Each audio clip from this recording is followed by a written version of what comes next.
Dr. Megunot. And Mr. Chairman, I'd like to address largely clauses 19 through 21 in this, but I would like to speak briefly to the other clauses in Part 2 of this legislation. And I'd like to reiterate the need for the Minister to answer the serious questions that my colleague addressed in his speech to before. I think there's some very serious questions around the robustness of this legislation that need to be addressed by the Minister and the Chair. We are, Mr. Chairman, passing this legislation under urgency. It is the function and indeed the responsibility of all members of this House to examine this legislation, to read it, to question it, and even as my colleague Adrian Rurafi said, even if we don't agree with it, all work hard to ensure that it is good and robust legislation.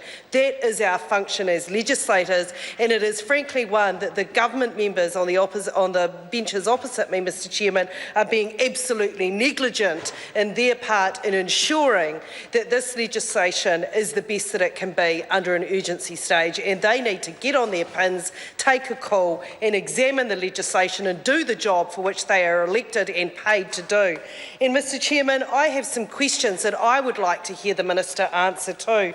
We still, throughout all these parts of this legislation, don't have any clarity around who is going to be taking over the function of providing monitoring and research around housing in New Zealand. This, of course, the amendments to the Housing Corporation Act that are addressed under clauses 20 and 21 in this legislation. So I would like to hear the Minister take a call and give us some kind of indication. It's the kind of question that would have been asked at Select Committee. It's the kind of question that we would have sought advice on from officials around what the options were. So I'd like to hear the Minister put those options to it.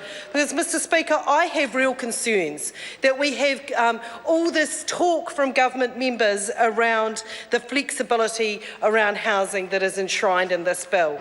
And a lot of it does come back to the advice that it is offered under sections 20 and 21 in Part 2 of this legislation. But, Mr. Speaker, we've heard throughout other stages of this bill government members talking about the need to make sure that we have housing that is fit for purpose in the right location. Well, in March this year, Mr. Chairman, I asked one of the ministers with responsibility for housing, the Honourable Bill English, very specific questions about Housing New Zealand houses in my electorate by suburb. I was told, I asked about individual suburbs because, and I'm questioning, Mr. Speaker, about the advice and where this is going to come from under clauses sections 20 and 21 in Part 2 of this legislation. Because, Mr. Speaker, when I asked about housing in Riccarton, when I asked about housing in Addington, when I asked about housing in Hoonhay, I was told that Housing New Zealand does not collect information by suburb.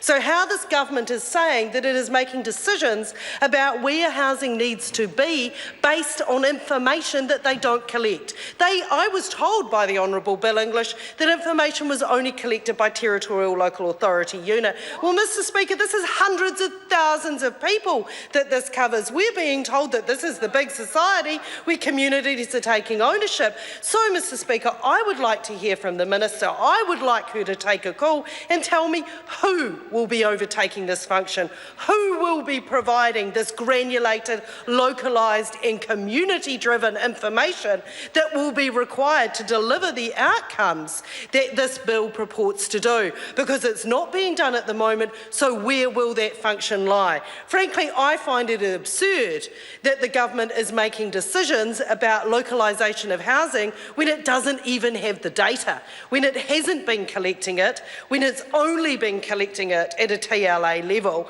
It simply doesn't stack up, Mr. Speaker. So that's a question under this part that I would like the Minister to address. I would also like to know about the kinds of research and monitoring that are going to be undertaken under these clauses in the bill? What are the things that are going to be examined? So not only who is going to do it, but what kind of research and monitoring? Is this going to be around the livability of homes? Is this going to be, are we going to be collecting that not only at a local level, but at a meta level? Will those questions being asked be the ones that are fit for purpose to actually genuinely improve, Mr. Chairman? I call for